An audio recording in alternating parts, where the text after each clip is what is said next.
I think they're going to go in piecemeal here as well, because they are about to break. They do break here, and this will send piecemeal. Unfortunate, very unfortunate. Hello and welcome to the first recap of the Grand Campaign, Season 2. In this episode we'll be taking a look at all the wars and the main developments that have occurred during the first session. The first main event of the show was the Muscovite-Novgorod Early Death War. In here, we see Novgorod being joined by the Great Horde, while Muscovy itself was being backed by Denmark. Why Denmark decided to commit so much to help fight the Novgorodians, with no territorial promises in return, remains a mystery to myself to this day. Regardless, this war was declared basically from day one, and featured quite a few close battles, actually going back and forth quite a bit. In truth, I do believe that between Novgorod and the Great Horde, there would have been a chance for them to secure a victory. However, the Danish involvement secured their defeat, since even if they were successful in winning some battles, which the Novgorodians and the Hordes were certainly capable of doing, in the long run, they didn't have the manpower or the economy to sustain themselves in this conflict, and eventually Muscovy and Denmark were able to claim victory in the first war of the Grand Campaign, so congratulations to them for that. The war proved rather costly for the Great Horde, as they were unable to fully recover by the time the truce was up. The consequence of that war, however, we should be covering later. Meanwhile, the Novgorodians basically lost it all here. However, they did not become the first player casualty. That is a title that we shall see given in the next war. On the topic of the next war, as that first war was happening, Florence also went in for a war of their own. They had declared war upon the Pope, and called in a rather unlikely ally, the Mamluks. This call to arms was made with the promise that all of Venice and that trade node will eventually belong to the Mamluks, a rather large claim to say the least. They had a rather significant amount of early success, getting a substantial amount of early occupations. However, the Pope's allies did not sit idly by, as slowly rallied to the Pope's side. These allies consisted of Venice and Spain, and they had begun to assemble. However, before major fighting could break out, the Mamluks had received an ultimatum: withdraw or the Ottomans themselves would also get involved. Faced with that, the Mamluks white peaced and went home, something that left the Florence player ultimately defenceless, and hence led to the first player kill of the Grand Campaign by the Pope, who annexed them that war. Next on the main war agenda, the Ottomans were involved yet again, but this time on the defending side. Quite possibly intimidated by the Ottoman dominance of the last Grand Campaign, Hungary, Poland and the Mamluks, with some of their other friends, decided that it was time to defeat the Ottomans before they could become a major issue.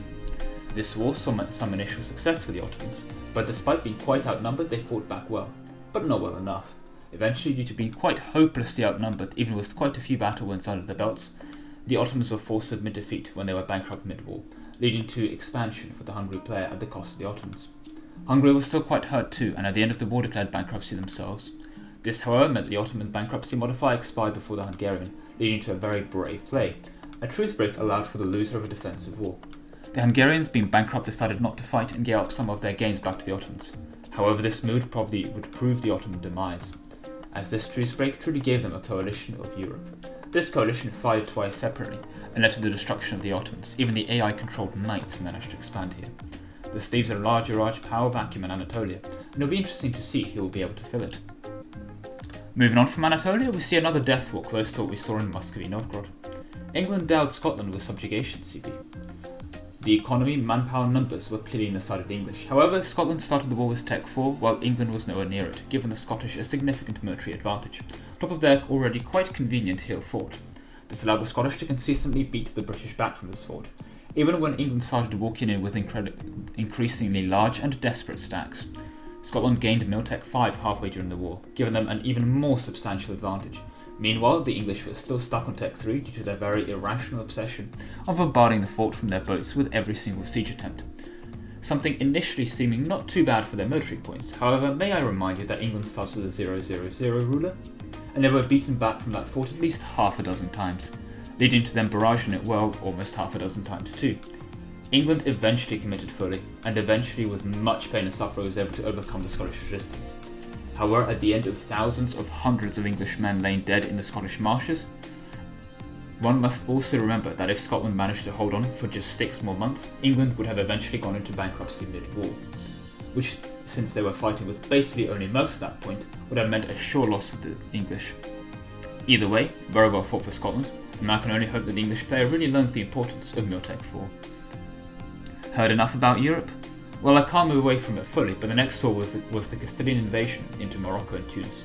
Very minimal fighting actually occurred here, as Castile took basically half of Europe with them as allies, bringing everyone from France to the Pope inclusive. Understandably, Morocco wasn't very happy about this, but there was nothing they could really do about it, as no one wanted to resist this group so early on. As such, without much fighting, Spain took the rest of the Sevilla trade node from Morocco, and consolidated their position there quite significantly. And finally, we get to the last war of the session, another cleanup by the Muscovites against the Great Horde. Muscovy, for the most part, had only grown in strength from their initial war, having expanded substantially into Novgorod.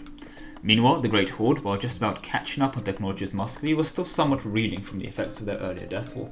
Since the Great Horde was also unable to secure any other player allies, they were unable to offer any substantial resistance to the Muscovite invasion, leading to further Muscovite expansion and in essence another player kill on the Great Horde. The more observant players here may have noticed by now that all the player wars so far have occurred in Europe. And that is true, for the first session anyway. The other players were spread throughout Asia and Africa and had many an AI to eat anyway. This doesn't mean that they spent the session in vain. Honourable mentions have to go to Oirat, who consolidated his lands and expanded substantially into the Ming Empire, to Ethiopia, who consolidated their neighbours very successfully, and to the three Indian players, who, albeit without conflict between themselves, have expanded substantially within their subcontinent too. Similar successful expansions can be seen from the three players near the Timberids, and to Japan as well. Meanwhile, while they managed to avoid player wars for now, they certainly enjoyed their fair share of war, albeit against AI for now. Furthermore, tensions must be building here, and eventually border disagreements will lead to war, as they always have. Regardless, this concludes the Grand Campaign recap for Session 1. As always, a link to the Grand Campaign live will be provided. But with that, thank you all very much for watching.